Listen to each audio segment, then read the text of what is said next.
I'm Britany Williams. I'm a certified strength coach, and I'm all about helping women find their power in a fitness routine that gets them excited. The #1 thing I hear from women who are nervous to go to the gym is that they don't know what equipment to use and they don't want to make a mistake. Well, today I'm going to walk you through 7 simple exercises that use basic equipment that pretty much every single gym has. You'll feel confident, comfortable, and most importantly, you're going to get a great workout in for yourself.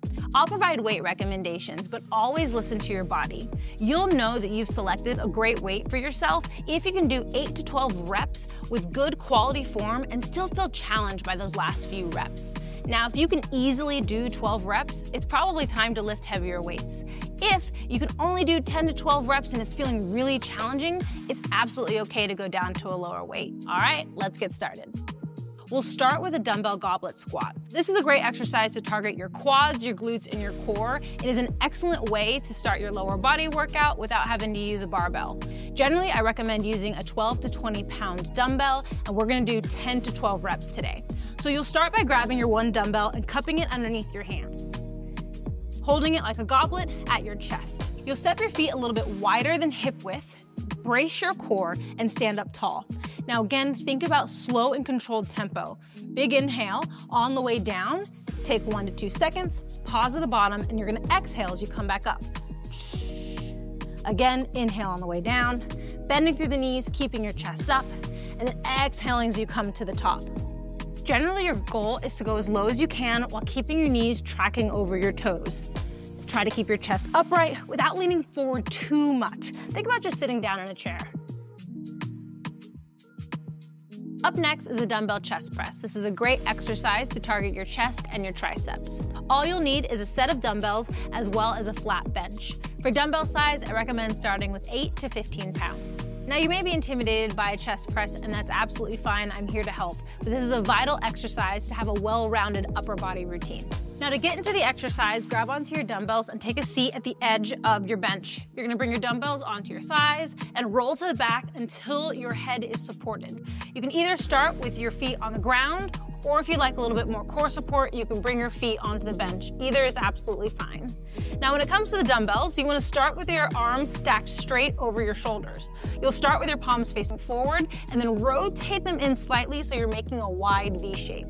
Now inhale, draw the weights down, and notice that my elbows are below my shoulders, not in line with them. So keep the elbows tight and tucked in, and then have a strong exhale, come back to the top. Inhale, lower the weights. Exhale, drive and press. You want to make sure you lower past the top of your torso, but not all the way down to where you start to feel strain in your shoulders. Inhale, exhale with control. If you find the pushing motion too difficult, feel free to alternate arms one at a time to make it a little bit easier on your core as well as your arm control. The easiest way to get out of this exercise is to bring the weights to your thighs and gently roll up from there.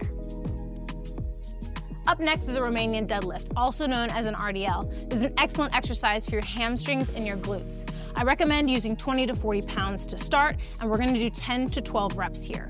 I'm using a fixed weight, which is really nice if you're intimidated by a barbell because it doesn't have any complicated setup. But if you don't have access to one, that's totally fine. You can use dumbbells, just make sure you have one dumbbell in each hand. Now let's start by talking about hinge movements. Think about this as a movement that's back to front, not up and down. So I like taking my hands, placing them at my crease points of my hips, and pushing my glutes as far back as I can, bringing the chest towards the ground. The goal here is to get the glutes as far back to the wall behind you as you can. You're gonna step up to the bar, feet hip width apart. Have an overhand grip of the bar, about shoulder width apart. Bend your knees, lift the bar to the starting position with your shoulders back. Big inhale, push your glutes behind you as you lower the bar towards the floor. You only need to lower to the point where you feel that tension in your hamstrings. Here, you'll pause for a second and then exhale as you drive yourself to standing, feeling tall and strong at the top. The closer the bar is to your body, the easier it's gonna be for your core and your back to move with control. And generally avoid reaching the bar all the way to the ground and rounding through the back. Instead, just stop below the knees, find that stretch in the hamstring, and then come all the way up. You don't need to go all the way to the ground. Up next is a seated shoulder press. I'm using an incline bench, but you can use a flat bench as well. I'll show you how to do that in a second. And you'll need a set of dumbbells. I recommend 8 to 12 pounds to start. I love this exercise because it targets the shoulders in a way that mimics everyday life and is very functional. So to begin, start by taking a seat on your bench and grab your dumbbells. You're gonna lean all the way back until your back is supported. You're gonna start with your elbows in line with your shoulders. Inhale, exhale, brace your core. Now, on your next exhale, you're gonna drive the weights overhead, keeping a little bend in the elbow. Inhale, bring the weights back down to 90. Exhale, drive overhead with control. Again, remember here to stay slow. A tip here for proper form is to keep your elbows slightly in front of you. So instead of keeping them all the way out to the sides like field goal posts, you want to drive forward slightly so that you can actually see your arms. If you're not using an incline bench, the setup is similar. You'll take a seat at the edge of a bench, this time really focusing on bracing your core and not arching your back. So on your exhale, brace your core and knit your rib cage down. Draw your arms up to that 90-degree position. Exhale, drive overhead, back to 90. Notice how my torso stays relatively still and in control. The benefits of using an incline bench is that your core and back are gonna be more supported, which is gonna allow you to lift heavier weight. Don't feel like you have to use an incline bench if one isn't available at your gym, but do know if your back is supported, you probably can lift a little heavier. Up next is a Deadbug, which is an excellent exercise for your core for all fitness levels. We'll start by laying on the ground on our backs. Your goal here is to not let your back overarch. So to begin, think about tucking your hips under. Now bring your knees over your hips until you have a perfect 90-degree angle and reach your arms long right over your shoulders. Big inhale, exhale, brace your core and think about knitting your rib cage down. On your next exhale, you're gonna extend your opposite arm and leg long until they're parallel to the ground, not letting your back arch. Inhale, come back to neutral, repeat on the other side. Your goal here is to do 6 reps per side, alternating as you go. To make this exercise easier, you can keep the legs bent and tap the heel on the ground as you alternate arms. If you need to make this exercise harder, you can always grab dumbbells. I recommend 3 to 8 pounds. So you're gonna do the same exact exercise, but this time, letting that weight move with control as you lower the weight towards the ground. Moving on to a bent over row. This is an excellent exercise to target your back, and biceps is one of my favorite to improve posture. I recommend using 20 to 30 pounds. I'm gonna use a fixed bar, but you absolutely can use 2 dumbbells if you'd like. I recommend starting with an overhand grip with your palms facing your body. This is gonna target both your back and your biceps. Using an underhand grip where your palms are facing up isn't wrong, it's just gonna isolate more work in your biceps. So 2 great exercises, but you're gonna get more bang for your buck with an overhand grip. You're gonna bring your feet hip-width apart just like you did in the RDL and pick up your weight. Hinge at the hips to push your glutes behind you and bring the weight just below your knees. Now big inhale, exhale, brace your core. On your next exhale, you're gonna draw the weight towards your belly button, bringing your elbows to graze your rib cage. Inhale as you bring the weight back down. Again, you're pulling with your back and biceps, squeezing the shoulder blades together at the top, and then gently lowering back down. What you want to avoid here is shrugging with your shoulders and pulling the weight towards your chest.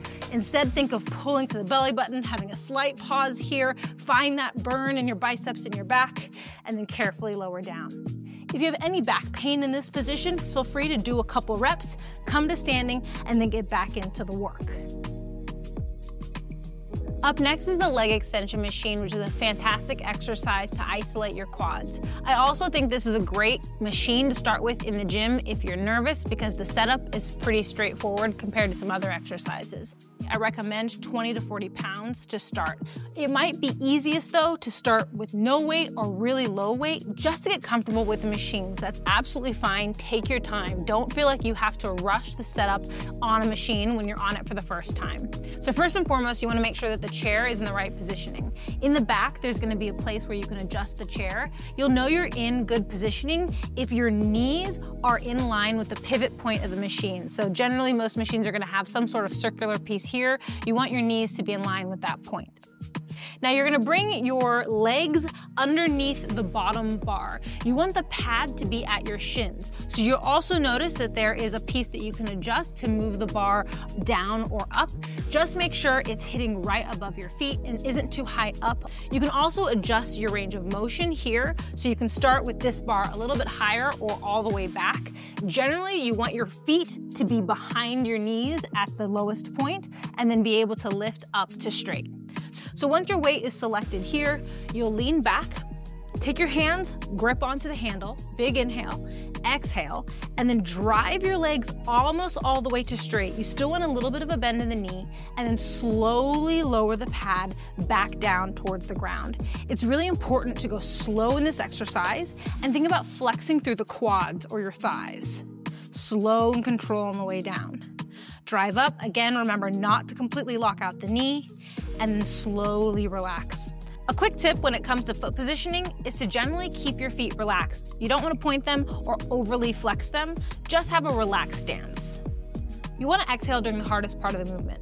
So exhale as you lift the pad up, pause for a second, and then slowly inhale as you release the weight back down towards the floor. Exhale, lift. Inhale as you release. That's all for today. Congrats on your workout. I hope some of these tips can be helpful for you in feeling more confident and comfortable the next time you go to the gym. The number one thing I want you to remember is that it's not about perfection and it's about progressing towards your goal. For more just like this, you can check out the Adidas blog.